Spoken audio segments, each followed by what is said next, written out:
Тишиг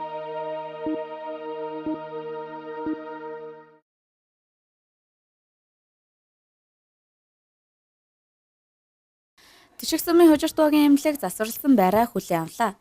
Багийн эмнэлэг нь зардал багтай бүртгүүлсэн иргэдтэй ойрхон байршил бүхий ая тогтой байртай байх нь тухайн эмнэлгийн тусламж үйлчилгээний чанар хүртээмж бэлэн байдлыг сайжруулахад өндөр ач холбогдолтой.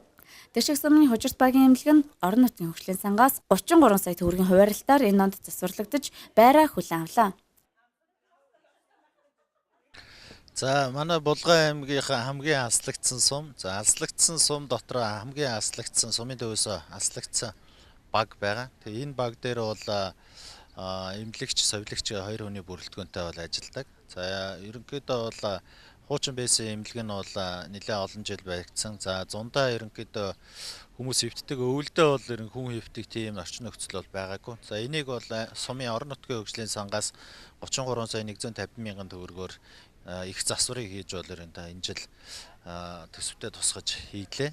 За энэ эмнэлэг маань баригдсанаар хужирт багийн аслагдсан иргэд сумын төв рүү орохгүйгээр баг дээр эмчилгээ үйлчилгээг авах ийм нөхцөлийг бол бүрдүүлж, за хүн амынхаа эрүүл мэндийн төлөө, нийгмийн төлөө бас сум орон нутгаас хийсэн томоохон ажлын нэг боллоо. За хужирт баг маань нийтдээ 607 хүнтэй. За энэ хилийн цэргийн 2 заставтай. За 607 хүнд эрүүл мэндийн үйлчилгээг үзүүлэх ийм төв бол байгуулагдаж байна. За манай сум бол нийтдээ 5 багтай, хөдөөгийн 4 баг байдаг. За бусад 3 баг дээр нь бол эрүүл мэндийн төв байхгүй. За цаашдаа бас энэ мэтчлэн эрүүл мэндийн төвийг бас үйл ажиллагаа явуулаад авах боломжтой маа гэдэг үднээс бол хамгийн анхны эрүүл мэндийн төвийг нь бол их засвар хийлээ. Миний сэтгэл бол маш өндөр байна. Тэгээд манай өмнөх байр бол айгүй тийм асуудалтай, дотор нь ороо суухад хүйтэн үйл бол айгүй хэцүү байр байсан. Хоёр ортой тэгээд сарда 6 хүн хэвтдэг байгаа.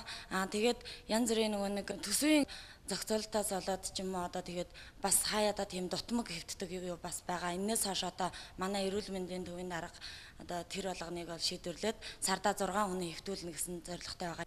Тус багийн эмнэлэг инхүү засвар хийлгэн 5 дахьтай тоглог орчинд иргэдийнхээ эрүүлгийг хамгаалахаар болсон сайн мэдээ байна.